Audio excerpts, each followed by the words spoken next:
ஒரே ஒரு கப்பு கடல மாவு மட்டும் வச்சு 10 நிமிஷத்தில் செய்யக்கூடிய இந்த ஸ்வீட்டு மைசூர் பாவோட பயங்கர டேஸ்ட்டாக இருக்கும். டேஸ்ட்டு ரொம்பவே அல்டிமேட்டாக இருக்கும். எப்படி செய்கிறதுன்னு பார்க்குறதுக்கு முன்னாடி நம்ம சேனலை ஃபஸ்ட்டு தடவை பார்க்குறவங்க சப்ஸ்கிரைப் பண்ணிவிட்டு அப்படியே பக்கத்தில் இருக்கிற பெல் பட்டன் அமுத்திக்கோங்க. செய்கிறதுக்கு முதல்ல ஒரு பவுல் அளவுக்கு கடலை மாவு, 1 ஸ்பூன் நெய், கொஞ்சமாக பால் ஊற்றிட்டு நல்லா மிக்ஸ் பண்ணி உருண்டை பிடிச்சிட்டு திருப்பி உதுத்தி விட்டோம்னா உடையிற அளவுக்கு இருக்கணும். இதுதான் கரெக்டான பக்குவம். இதை இப்போ ஒரு சல்லடையில் கொட்டி நல்லா சளிச்சு எடுத்துக்கலாம். அடுத்து கடல மாவு வளர்ந்த அதே பவுலில் நான் டால்டாவும் நெய்யும் 3/4 கப் அளவுக்கு மிக்ஸ் பண்ணி எடுத்துக்கிட்டேன். உங்களுக்கு டால்டா சேர்க்க விருப்பம் இல்லைன்னா நீங்கள் நெய் மட்டும் எடுத்துக்கலாம், இல்லைன்னா குக்கிங் ஆயிலும் சேர்த்து எடுத்துக்கலாம்.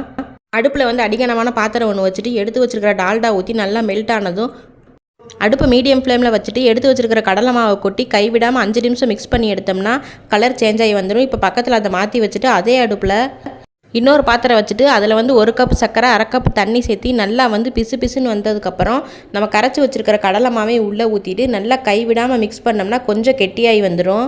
அது நல்லா கெட்டியாகி வந்ததுக்கப்புறம் ஒரு 2 ஸ்பூன் மட்டும் பால் சேர்த்திக்கிறேன். பால் சேர்த்திட்டு நல்லா மிக்ஸ் பண்ணிவிட்டு ஒரு 5 நிமிஷம் மட்டும் மீடியம் ஃப்ளேமில் வச்சு கைவிடாமல் கிண்டனோம்னா கொஞ்சமாக கெட்டியாகி வந்துடும். இந்த ஸ்டேஜில் நம்ம கீழே இறக்கி வச்சுக்கலாம். இதுக்கு மேலே அடுப்பில் வைக்க வேணாம்.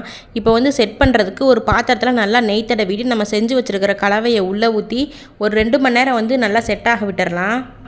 கார்னிஷிங்க்கு கொஞ்சமாக நட்ஸ் கட் பண்ணி போட்டிருக்கேன். 2 மணி நேரம் நல்லா கம்ப்ளீட்டாக ஆறுனதுக்கப்புறம் பீஸ் போட்டு எடுத்தோம்னா சூப்பரான ஸ்வீட் ரெடி. ட்ரை பண்ணி பார்த்துட்டு எப்படி இருக்குதுன்னு கமெண்ட்டில் சொல்லுங்கள். வீடியோ பிடிச்சிருந்துச்சுன்னா லைக் பண்ணுங்கள், ஷேர் பண்ணுங்கள். Taste of Dindigul by FS சேனலை சப்ஸ்கிரைப் பண்ணி வச்சுக்கோங்க. தேங்க்யூ.